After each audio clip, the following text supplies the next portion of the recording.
Now that I've had enough time to adjust to the recent hook and hog changes, I thought I'd give my opinion on where he stands as a hero, his power compared to previous patches, and pretty much his overall place in the meta. I'll be going over the different changes that were introduced in the most recent patch and how I feel each change affects him overall.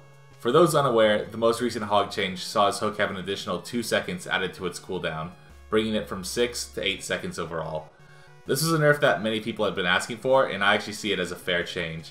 It now causes you to focus more on lining up your hooks, rather than just randomly throwing them once they come off cooldown.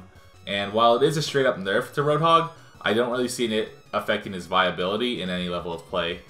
The next change was the distance that targets were hooked from the Hog himself. Before this patch, targets were hooked 2 meters away, pretty much right in front of Hog, making it near impossible not to one-shot any 250 HP or less hero, and even making it possible to one-shot certain tanks like Zarya. The most recent patch has changed that distance to 3.5 meters. This is another change that I'm more than okay with, as it's still possible to one-shot any hero you could before, with the exception of Zarya, who I haven't been able to get down consistently. Getting hooked should not be a death sentence to every target. The Hog should also have to have a certain degree of skill and knowing where to aim to get the kill. This change I see overall is a nerf, but it's a very minor one that I don't see it affecting his overall pick rate, although I could see lower level players struggling some with this new change. The final part of the patch that has caused it to be a buff overall in my eyes is the reduction of spread on his scrap gun by 20%.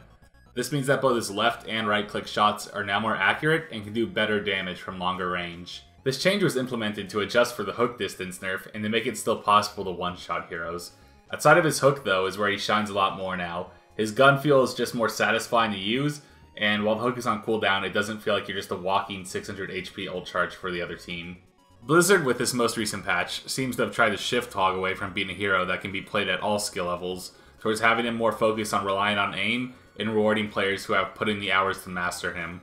While I can see this being considered a nerf to lower level players that don't have the best aim, these were all changes that I see as necessary towards making him balanced at all skill levels.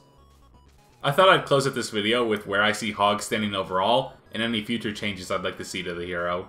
The newest iteration of Hog is in my opinion the most balanced he's ever been. He's still a powerful hero that the opposing team needs to always fear, but he isn't the same one-shotting demon that could terrorize at any skill level with his 6-second hook cooldown.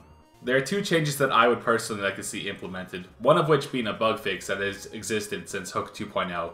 The bug occurs most commonly when hooking a target while dropping from a ledge from above. This causes the target to get stuck in the ground. It makes it for a weird interaction where neither target can shoot until it releases him. The second change I would like to see would just be a slight tweak to the hook breaking from line of sight. I feel like it should be a bit more lenient in some situations where the hook breaks where it shouldn't. Such as if you hook a target who are falling down, I think it should stop their momentum faster so they don't fall out of LOS, which happens pretty commonly on the current one. Anyway, that's going to be it for this video. Depending on the feedback of it, I might make these more commonly for patches in the future. The Zarya guide is still in the works. Zarya has been taking quite a bit longer than I mentioned.